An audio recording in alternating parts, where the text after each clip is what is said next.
What's up, everybody? It's your boy Brandon Blakeney, aka Brandon Lee TV. Kick back, relax, and come take a ride with me. So, this is part two. If you saw part one of this series, honoring some of the top individual college basketball freshman seasons of all time, but we're looking at over the last couple decades, not going back 30, 40, 50 years, kind of keeping it between the 2000s, early 2000s, up until now, the 2020s. A lot of good hoopers, and this isn't to say that these were the absolute outright best freshmen. I'm looking at more so the most impactful freshmen that came through. So we're going to handle it like that, list them up. Go check out part one. There's some gems in there if you missed part one. This is part two, the remixed edition. Let's get into it. You are now locked into the Live with Brandon Blakeney podcast. Here is your host, Brandon Blakeney. The first player we're looking at is one of the craftiest, the smoothest point guards we've seen come through the college ranks. He had the ball on a string. Do you hear me? The Midwest sensation, Ice Trae Young. When he was lighting up OU his freshman year, he averaged 27 points a game, 8 assists, a couple boards, and about a dozen ankle breaks. He became the first player, freshman or otherwise, to lead the nation in scoring and assists in the same season, getting his Nate Archibald on, y'all. He tied the NCAA single-game record of 22 assists when he dished out 22 against Northwestern State. He was a consensus All-American, and you talk about the range, you talk about the handle, you talk about the dishing, the excitement, the court vision, the touch. Man, they gave him the keys to that offense at Oklahoma, and Spooner sooner said, "Trae, go get us one." And that he did. He was one of the toughest matchups, toughest covers in college basketball. OU was must-see TV, and Trae Young was a conductor out there on that court. Do you hear me? He looked like Steph Curry 2.0 at Davidson out there, just the way that they let him play, so open, so free, so run and gun. They gave him the rock and said, "Trae, go make plays." The impact that he had at OU was phenomenal. Had them boys ranked in the top 10? Oklahoma?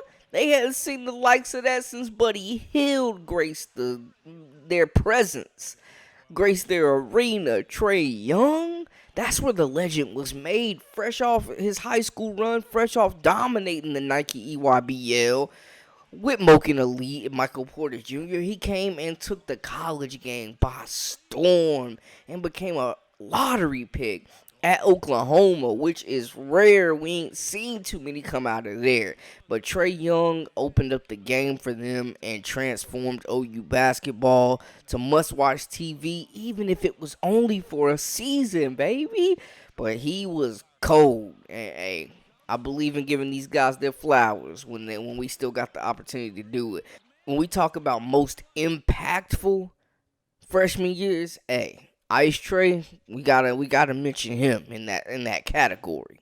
Next up is a bigger phenomenon, someone that I personally covered and saw play in person when Duke played Wake Forest. And there's been a few, Dukies to come through that, you look at the Jabari Parkers and the Jaleel Okafors and the Brandon Ingrams and the Cam Reddish and the RJ Barretts. Speaking of, they played with a high school sensation, borderline celebrity, household name for sure, over 1 million followers before he even got to Durham. We talking about one of the most highly criticized, most impactful, just Superman type energy, must watch, high flying, rim breaker, that big man, that bad man, Zion Williamson. When he got to Duke, bro, I mean, the hype was already there. We already knew what time it was. But 3 lottery picks on the same team, they looked like an NBA team going up against everybody in the ACC that year other than Carolina and Virginia. Like, you already knew what time it was. And Zion, we talking before the busted shoe. My man was out giving serious work. And I mean, you look at the build, 6'8", like 250 coming through the lane with the highest vertical in Duke history. You're not trying to stand in front of that. Are you crazy? That man is built like a linebacker. Williamson averaged 22 points, 8 rebounds a game, almost a double-double, 8.9, so basically 9 rebounds a game. Came in and was one of the most impactful, probably the most impactful freshman that season. There was some good ones. There was Kobe White, Nazir Lewis. Like, there was a few impact freshmen. That freshman class was special in the college ranks. But Zion Williamson, his presence, the branding that he brought to Duke, the namesake. I ain't never seen nothing like this. I seen kids coming to Duke games not in Duke gear, but they was in Zion gear, like sweatshirts and hoodies that said Zion on them. Like, my man was a whole entire brand, and they were must-see TV. He was the most exciting player in the nation that season, going up and getting whatever, catching the oops, breaking the rim, showing the elite athleticism. You know what I'm saying, on offense and defense. Just being the most explosive player on the court, night in and night out, getting where you wanted, being a bully, honestly, at times. Just the college game had never seen a Zion Williamson. We seen, players like him before him, but they had never seen this model. Zion Williamson came in looking like he could anchor your defensive line or, anchor the paint. It didn't matter, man. Duke had one of their best teams. Yeah, they fell short. Very surprisingly, man. It was very surprisingly that they did go out how they did. But Zion, number one overall pick, did his thing, handled his business. And, hey, it was down to Duke and Clemson. A lot of people, and myself included, thought that, hey, Clemson was a real, possibility. But Coach K got the job done one of his final years, and hey, they had a great team. They had enough talent to get it done. We all kind of felt like that they were going to win the national title. Didn't go down that way, but Zion, hey, one of the most memorable freshman seasons we've seen to date. Now we got to get to a couple of the initial guys. And when I say initial, I mean 2 digits, 2 alphabetical, 2 numerical, however you want it. We talking about Texas All-American. We mentioned Greg Oden in the last video, but his counterpart that he was always getting put up against in college and his rookie year, they will forever be linked in that NBA draft. We talking about that bad man, Kevin Durant, the Slim Reaper, 6'10", 6'11", with shooting guard skills. Give you 30, give you 40. Could you imagine we talked about Michael Beasley, both them boys PG County, having to deal with KD and then Beasley back to back? Bro, KD at Texas was a movie. I'm talking about cold buckets off the dribble. Slim KD too. Slim, and he was still, people forget, man. He was still out there blocking shots using the length, but the kid came in a killer, man. Like, the college basketball absolutely hadn't seen nothing like KD. And to be honest with you, if it wasn't for the one and done rule, he had no he would have been in the NBA. KD had no business in college, man. Coming in, averaging almost 26 a game, 25.8 a game, 11 rebounds as a freshman. Double-double. Can you hear me? And this was, like we said, the first season was his that crop of prospects would be required to be 1 year removed from high school to enter the NBA draft, because that man Kevin Durant was ready for the NBA at 17 years old. The film don't lie. I'm going to just be honest with you. So this was just a new era of college hoops where they were getting that elite talent. If this would have been a year earlier, KD in college basketball would have never made each other's acquaintance. Now, he's the only player in the country to finish the top 10 in scoring and rebounding. He finished fourth in both that season, his only year in college. Despite his prolific scoring, though, and defensive ability, and just eating on the glass, even though they said he was too skinny, he was still getting 11 boards a game. Texas kinda as a team under-succeeded. You know what I'm saying? They underachieved. They lost in the second round of the NCAA tournament to another superstar freshman in OJ Mayo. Hey, he killed too, man. We're going to have to do a separate video for OJ Mayo. I loved him. I love the fact that you can call somebody up and be like, hey, I'm coming to your school. But anyways, so Kevin Durant kind of got dinged a little bit while Greg Oden was leading his team to the national championship game. You know, KD and them got put out. But the season that he had, hey, you saw the skill. We saw how it would translate to the NBA. We saw a different breed of player that we hadn't seen before at that size with those skill sets and that capability to just be a natural born scorer. Put the ball in the hoop. You know what I'm saying? So we can't mention college basketball and impact freshman without Kevin Durant, Mr. All Big 12. Talking about cold buckets. National Player of the Year, don't play with him. And we mentioned some initial guys, so when I say initials, you know what I mean. We got to talk about another guy. We talked about KD, but now, after Durant, we talk about AD after Durant, a.k.a. Anthony Davis, the only player on this entire list to win a national championship. And when you talk about arguably the most dominant defensive player to ever suit up as a freshman, the most dominant season defensively, I mean, he blocked more shots than majority of programs that season when he came in and led Kentucky to the national championship. John Calipari's first natty with Kentucky. I mean, we talking about a kid that grew a foot in like 18 months. You know what I'm saying? Like, had to grow into his body. And when he did, he still had the guard skills. He still had that ability to go off the dribble and get a bucket if he needed to.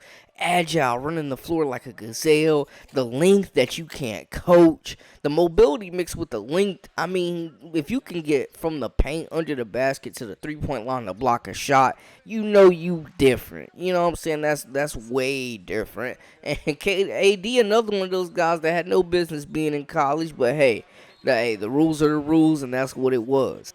Just the dominance on both ends of the floor, being able to score, you know, average a double-double, 14 points, 10 boards a game, but also the shot blocking, the defensive ability, just being able to really alter shots, block shots, you know what I'm saying?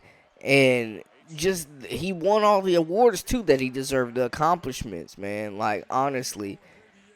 And, I mean, it's arguable that AD had the greatest freshman year of all time. Like, honestly, you could make that argument, and nobody could really tell you you're wrong in that situation, man.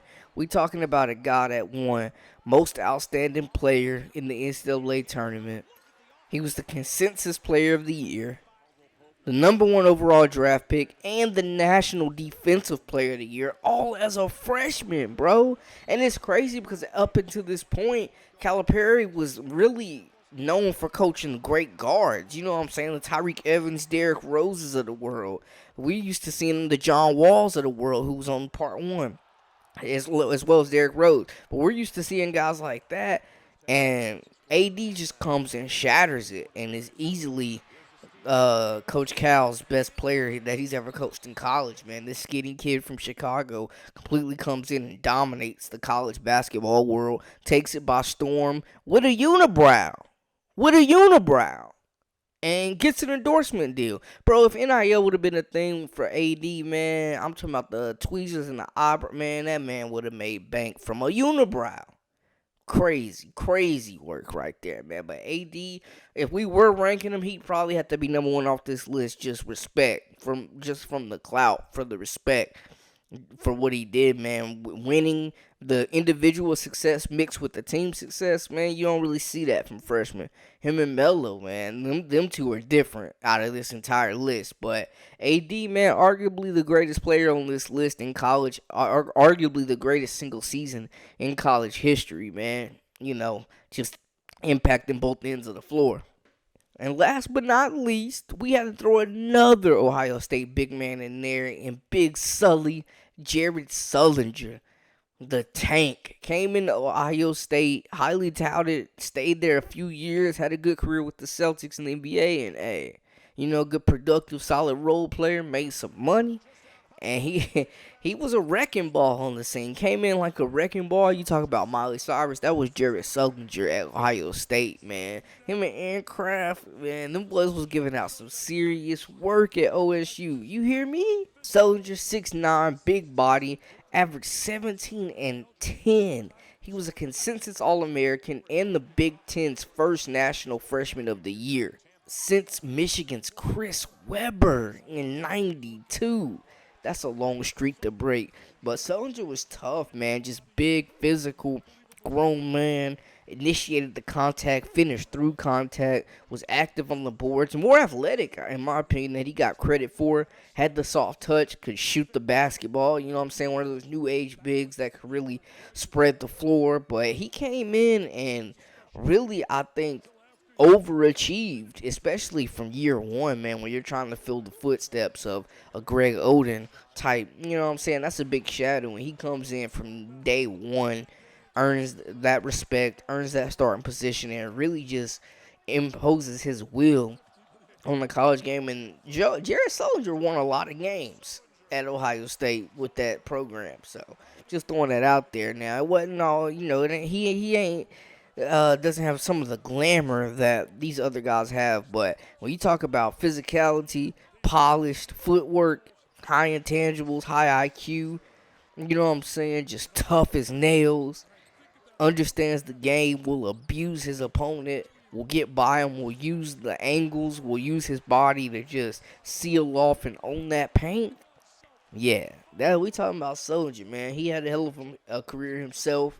You know what I'm saying? That freshman year, hey, setting the tone, setting the tone. Ohio State was trying to rebuild. They brought a freshman to build around, and Sullinger was a big body. You know what I'm saying? He really got it done. He was fun to watch, man, honestly. Just old school, back to the basket. Hey, I'm going to get in your chest, big fella. You know what I'm saying? But anyways, that's a wrap for us. Let me know if we should do a part 3 or anybody that y'all think should be on the list. Holla at your boy. We might do a part 3. We might cut it to 2 and just start something else. I don't know. Let me know how y'all feel about the situation. But that's a wrap for us. For all the latest and the greatest, make sure you hit that subscribe button and join our memberships. We got that exclusive content daily, weekly, whenever you need it. Until next time, I'm Brandon Blakeney, a.k.a. Brandon Lee TV. This is Live with Brandon Blakeney. And hey, we out.